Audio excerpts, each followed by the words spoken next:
Welcome back to using Terraform with Azure Cloud.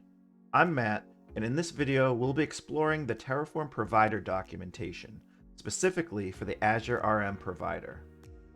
We're going to be talking about topics such as browsing and searching for providers, how to find example usage, finding supported arguments, and a few more things that will help you on your Terraform journey. So let's just dive right in. First, you're going to want to browse to registry.terraform.io. From here, we have a few options.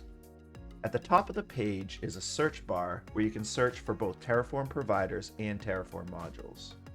Without getting into too many specifics, the difference between a Terraform provider and a Terraform module is that a provider is a plugin that exposes resources that you can use in your Terraform configurations. It's like an API to Azure.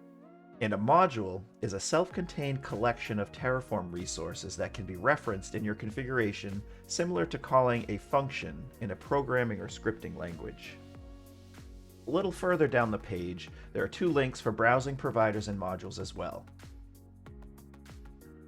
Down towards the bottom of the page, you can find some featured providers, which are some of the more popular ones. Let's go back up to the search bar and type in AzureRM. You'll see a list drop down, and at the top of that list is the HashiCorp AzureRM Provider. Let's go ahead and click on that. This will bring up the overview page for the AzureRM Provider, which gives us some basic information about the provider, like a description, the current version, and how long ago it was modified. If we go up to the upper right-hand corner of the page, you'll see a box that says Use Provider. If we click on this, it will actually give us some Terraform code that we would need to get started with using this provider. We'll come back to that in the next video when we start writing a configuration. As I mentioned earlier, this is just the overview page for the AzureRM Provider. To get to the real meat of it, we're going to click on Documentation. On the documentation page, things start to come together. Scrolling down the page, we can see some example usage that will give us some working code that we could use to test if we wanted to. However, what I really wanted to show you is on the left-hand side of the page.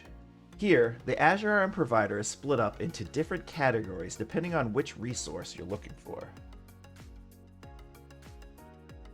When I expand Compute, for example, you can see the resources related to Azure Compute that are available for us. You can also use the filter bar to find what you're looking for if you already have an idea. Let's type resource group here. In the search results, you'll notice that it has returned resources and data sources for AzureRM resource group. Let's start with resources. When we click on resource group, it takes us to the AzureRM resource group docs page. The first thing we see when we scroll down is a working example of the resource group resource in the example usage section.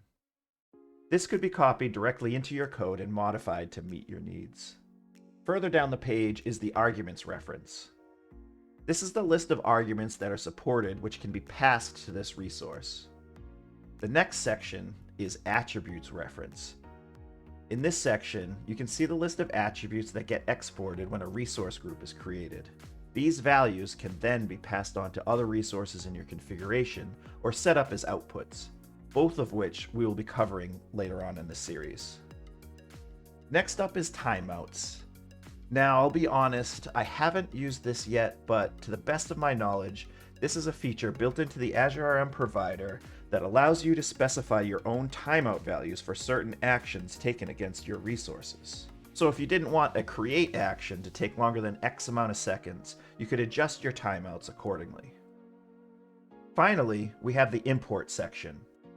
This will give you an example Terraform import command that you can use when there is a resource that already exists out in Azure, but you need to pull it into your current state so that you can manage it with Terraform. We'll get into that a little bit later in the series as well. As I mentioned before, when we filtered by resource group, the results also returned data sources for AzureRM resource group. When we click on that, it will bring us to a page that gives us an example of how to use a data block to access information about an existing resource group. This will come in handy when you need to reference an attribute for an already existing resource in Azure, but you're not managing it in your current configuration. More on that later in the series. This page also lists what arguments the data block accepts when calling this resource, as well as the attributes that get exported, just like we saw earlier. Okay, now that we've explored the Terraform Registry and the documentation for the AzureRM Provider, we should be ready to start building a Terraform configuration. The next video will lay out the steps and processes for getting it all pulled together. Make sure to check it out. Thanks for joining, and I'll see you next time.